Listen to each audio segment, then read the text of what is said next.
If someone asks you a certain type of question and your body instantly tightens, your stomach drops, and something inside you quietly says, "This feels wrong," you are not imagining it, and you are not being dramatic.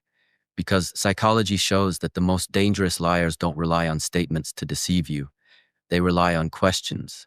Questions designed not to seek truth, but to hijack your perception, flip blame, and make you doubt your own reality. Most people think lying is about saying false things, but professional manipulators understand something deeper. Questions are far more powerful than statements because they bypass logic and go straight for your emotions, your guilt, and your need to be seen as reasonable.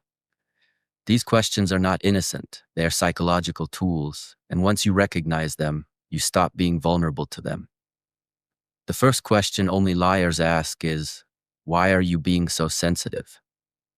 And this one is subtle but devastating because the moment you confront someone about a lie, a betrayal, or a contradiction, they refuse to address what they did and instead attack how you reacted, a tactic psychologists call tone policing, where the focus shifts away from the harmful behavior and onto your emotional response, forcing you to defend your feelings instead of holding them accountable.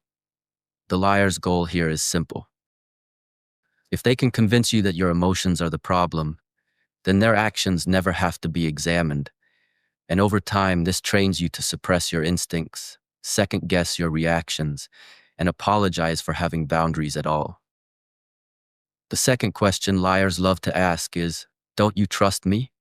And this one works because it weaponizes your values against you, framing trust as something you owe rather than something that must be earned through consistent behavior.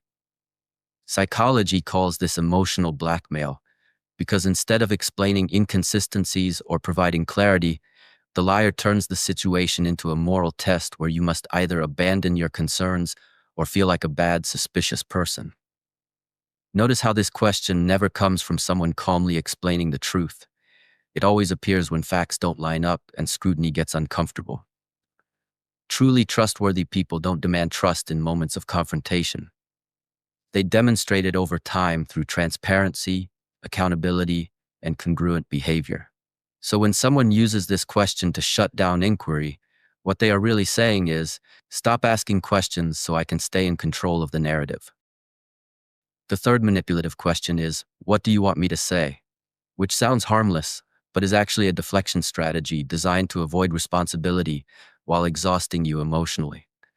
Instead of offering honesty, clarification, or remorse, the liar plays confused, overwhelmed, or passive, subtly shifting the burden onto you to script their apology or lower your expectations until the issue disappears. Psychologically, this creates learned helplessness in the person being lied to, because after enough of these exchanges, you stop bringing things up at all, knowing that nothing productive will come from it. A person who genuinely cares about repair does not ask what you want them to say. They ask what they can do to make things right. The fourth question only liars ask is, "Can't we just move on?" Which is not about healing, growth, or resolution, but about escaping consequences. Moving on without accountability is not closure, it is avoidance. And psychology shows that unresolved violations create long-term distrust, resentment, and emotional damage. When someone rushes past the discussion phase, dismisses your pain as dwelling, or pressures you to let it go before understanding what happened, they are prioritizing their comfort over your safety. This tactic works because humans are wired to seek harmony, and manipulators exploit that wiring by framing accountability as unnecessary conflict. The fifth and most emotionally manipulative question is, "Are you really going to throw everything away over this?" And this one is particularly powerful because it reframes your boundary as destruction rather than self-protection. Instead of acknowledging that their behavior endangered the relationship, they cast you as the villain for responding to it, triggering guilt, fear of loss, and self-betrayal. Psychology recognizes this as guilt induction, where the liar pressures you to sacrifice your values to preserve the illusion of connection. But here is the truth that breaks the spell. You are not throwing anything away by refusing to tolerate dishonesty. They already risked everything when they chose to lie, manipulate, or deceive. Across all 5 of these questions, the pattern is the same. They redirect attention away from facts and toward your emotions, your morality, or your desire to keep the peace. Because liars are not interested in truth, they are interested in control. Once you understand this, everything changes.